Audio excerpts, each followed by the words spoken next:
তো guys, Indian domestic circle already started. Dilip trophy শুরু হয়ে গেছে, এরপরে রঞ্জি আছে, বিজয় হাজারে আছে, সব কিছু আছে, সৈয়দ মুস্তাক আছে। তো বিসিসিআইকে আমি প্রথমে ধন্যবাদ জানাই যে একটা রিমার্কেবল ডিসিশন নেওয়ার জন্য, যেটাতে বলা হয়েছে যে আমরা ওয়ানডেতে বিজয় হাজারে, টেস্ট টিমে রঞ্জি এবং টি-20 স্কোয়াড আমরা নেব সৈয়দ মুস্তাক। যারা যারা শুধুমাত্র আইপিএলে ধান্দায় ছিল এতদিন যে আইপিএল খেলবো আর ইন্ডিয়া টিমে ঢুকবো, সেটা প্রথমত কিছুটা বন্ধ হবে। আর সেকেন্ড, যারা কামব্যাক করছে, ইন্ডিয়া টিম থেকে বাদ হয়ে যাচ্ছে, যারা কামব্যাকের সিন আছে, তাদের কামব্যাকটা আরও বেশি ইজি হয়ে যাবে, একটু হলেও ইজি হয়ে যাবে। ঠিক আছে, আইপিএল অনেক ম্যাচ খারাপ যায়, অনেক ম্যাচ ভালো যায়, কিন্তু ডোমেস্টিক সার্কেলে যারা যারা এখন যাচ্ছে পজিশন লুজ করে, তারা সবাই 9-6 করে ডোমেস্টিক সার্কেল সবাই খেলেছে। সে কোহলি, রোহিত শর্মা, কুলদীপ যাদব, সবাই কে এল রাহুল, ঋষভ পান্ত, সৌম্যান গিল, সবাই ডোমেস্টিক খেলেছে, আইপিএলও খেলেছে বা ডোমেস্টিকও খেলেছে এরা।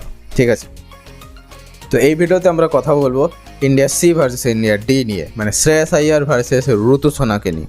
ঠিক আছে, ম্যাচ কোথায় হয়েছিল? না, ম্যাচ হয়েছিল অন্ধ্রপ্রদেশের নতুন স্টেডিয়ামে। কি যেন নাম, এই ভুলে গেলাম, আনন্দপুরা, সরি গাইস। তো আনন্দপুরাতে প্রথমত ওয়েদার ছিল ক্লাউডি এবং পিচ ছিল মোটামুটি গ্রিন, মোটামুটি মানে নতুন একদম নতুন পিচ। তো তার আগে আমি জানি না কতটা ম্যাচ হয় বা ওদের লোকাল ম্যাচ ফ্যাচ হয় নিশ্চয়ই, কিন্তু বড় ম্যাচ সেটা আমি আগে দেখিনি। তো টস জিতে ঋতুসোনা বলে আমরা বল করবো না, ব্যাটফ্যাট করবো না, ওয়েদার ভালো আছে, তোমরা ব্যাটফ্যাট করো বাবা, তোমরা টার্গেট সেট করো, আমরা আছি, তারপরে দেখছি কি করা যায়। ঠিক আছে, ফেসে গেছে শ্রেয়াস আইয়ারের হোল টিম, ফেসে গেছে। ইন্ডিয়া ডি প্রথম ইনিংসে মাত্র 164 করে, তবুও করে অক্ষর প্যাটেলের 86 রানের জন্যে। বাপু তুসি গ্রেট হো।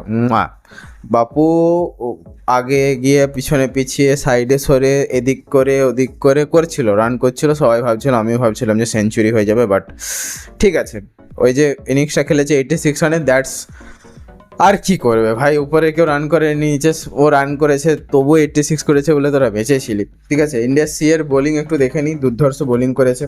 হিমাংশু চৌহান 2টো নিয়েছে, আনসুল কম্বোজ 2টো নিয়েছে, মানব সুথার আর ঋত্বিক শৌখেন একটা করে নিয়েছে, এবং বিজয় কুমার ভিসাঙ্ক, এই ঠিক বলেছি তো প্রোনাউন্সিয়েশন, বিজয় কুমার ভিসাঙ্ক, হ্যাঁ একবার ওকে, বিজয় কুমার ভিসাঙ্ক নিয়েছে 3টে, খুব ভালো। তারপরে ইন্ডিয়া সি বলেছে দাঁড়া সালারা তোরা ব্যাট করতে নাম, তো দেখছি, কারণ তখনও ওয়েদার ওরকমই ছিল। ঠিক আছে, ওয়েদার আজ অবধিও একদিনও ঠিকঠাক রোদ হয়নি এবং নতুন পিচ, তাই বলের মুভমেন্ট ভালো হচ্ছিল। মাত্র 4 রান বেশি করে ইন্ডিয়া সি, ভাই বেশি রান করতে পারেনি, কিছু করার নেই। যেখানে গায়কোয়াড 5, সাই সুদর্শন 7, অভিষেক পোডেল একটু রান করে 34, কিন্তু বাবা ইন্দ্রজিৎ, এই বাবা সেই বাবা নয়, এই বাবার নাম বাবা, জয় বলো বাবা, বাবা ইন্দ্রজিতের জয়। বাবা ইন্দ্রজিৎ করেছে 72, 149 বলে, ও যদি না থাকতো সেম একজন করে জিতাচ্ছিল, মানে এগাচ্ছিল, সরি জিতাচ্ছিল, কী সব বলছি আমি।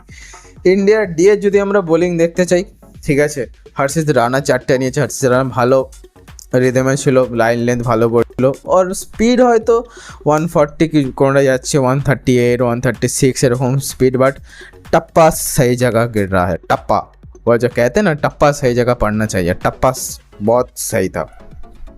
হর্ষদীপ আর আদিত্য থাকরে একটা করে নিয়েছে, অক্ষর প্যাটেল আর জায়েন 2টো করে নিয়েছে। ঠিক আছে, 4 রানের লিড ভাই, 4 রানের।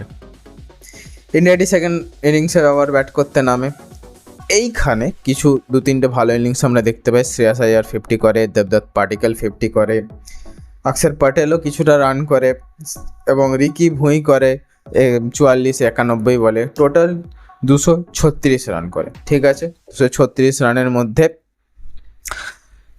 কিছুটা এক্সট্রাও যায়, অনেকটা এক্সট্রা ছিল, আই গেস 20-30 মতো রান এক্সট্রা ছিল, ওই রানটা না হলেও ঠিক আছে, মেনে নেওয়া যায়, কোনো অসুবিধা নেই, এক্সট্রা তো হয়। আমি একটা ম্যাচ খেলেছিলাম যেখানে এক্সট্রা 65 ছিল, এক্সট্রা 65 কী ছিল সেটা যদি জানতে চাও কমেন্ট করে যাও, ফুল স্টোরি বলবো। ইন্ডিয়া সি একটাই নাম, সেকেন্ড ইনিংসে একটাই নাম, মানব সুথার, লেফট আর্ম অর্থোডক্স, রাজস্থানের প্লেয়ার, আমরা সবাই জানি। আনসুল কম্বোজ একটা নিয়েছে আর ভিসাঙ্ক 2টো নিয়েছে। ঠিক আছে, মানব সুথার ভাই দাঁড়াতে দেয়নি, দাঁড়াতে দিয়েছে, মানে ওর যে স্পেলটা ওকে একটু কম বল করতে দিয়েছে, কিন্তু যতটাও বল করেছে।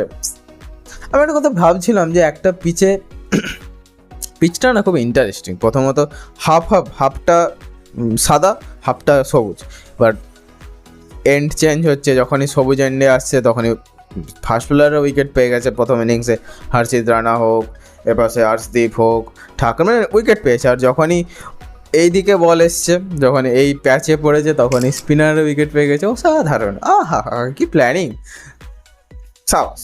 ওকে, তো ইন্ডিয়া সি এর জন্য টার্গেট ছিল 233 রান, যেটা খুব একটা প্রবলেম হয়নি। ঋতু সোনা কাপ্তানের ইনিংস খেলেছে, করেছে 46। আর আয়ান জুয়াল ইউপির প্লেয়ার, আমরা সবাই জানি, 47 করেছে। রজত পতিদার, আমি বাঙালি, আমি পতিদারই বলবো, তোর কি লাউড়া, সরি। রজত পতিদার করেছে 44 এবং অভিষেক পোরেল বাংলার ছেলে করেছে 35। 4 উইকেটে ইন্ডিয়া জয়লাভ করেছে। আর যদি ইন্ডিয়া এর লাস্টে বোলিং আমরা দেখতে চাই, শ্রেয়াংশ জয়ন 4টে উইকেট নিয়েছে, অক্ষর প্যাটেল আরসিব একটা করে নিয়েছে। ঠিক আছে, আমি একটা পয়েন্টে এসে ভাবছিলাম যে হয়তো ইন্ডিয়া সি আবার জিতে যেতে পারে, বাট ইন্ডিয়া ডি ভালো খেলেছে লাস্টে, কম্প্যাটেবল, সবাই যে যার কী বলবো দায়িত্ব পালন করেছে, যেটাকে বলা হয় দায়িত্ব পালন করেছে। এবং লাস্টে এসে শ্রেয়াস আইয়ার একটু এদিক ওদিক করছিল, কিন্তু ওই যে রানটা বেরিয়ে গেছে, 55 রানে ইনিংস খেলেছে, দেবদত্ত পাডিক্কল 56 মতো করেছে, ওইখানে ম্যাচটা বের করে দিয়েছিল। খুব ইন্টারেস্টিং ম্যাচ। এরপরে এখনও ম্যাচ আছে, একটা ম্যাচ চলছে এ আর বি, সেটা আরও দুর্ধর্ষ ম্যাচ হচ্ছে, এতক্ষণে মেবি শেষও হয়ে গেছে। কালকে অবশ্যই আমি সেকেন্ড ম্যাচটা নিয়ে কথা বলবো। এই ভিডিওটা ভালো লেগে থাকলে তোমরা ভিডিওকে লাইক করবে। কোন ব্যাটসম্যান কোন বোলারকে এরপরে ইন্ডিয়া টিমে নেওয়া উচিত, টেস্ট হোক, ওয়ানডে হোক, টি20 হোক, আই ডোন্ট কেয়ার, জাস্ট নামটা বলে যাও, আমি সেই প্লেয়ারটাকে নিয়ে তার পুরো কেরিয়ার নিয়ে কোথায় কোথায় কী রান করেছে, কোথায় কী মনে হয় সেটাও কমেন্ট করে যাও। আর ভাইকে সাপোর্ট করো, ওই যে সাবস্ক্রাইবের বাটনটা প্লিজ টিপে দিয়ে যাও, তারপরে দেখবে না কত নতুন ডেলি ভালো ভিডিও আসবে। Thank you.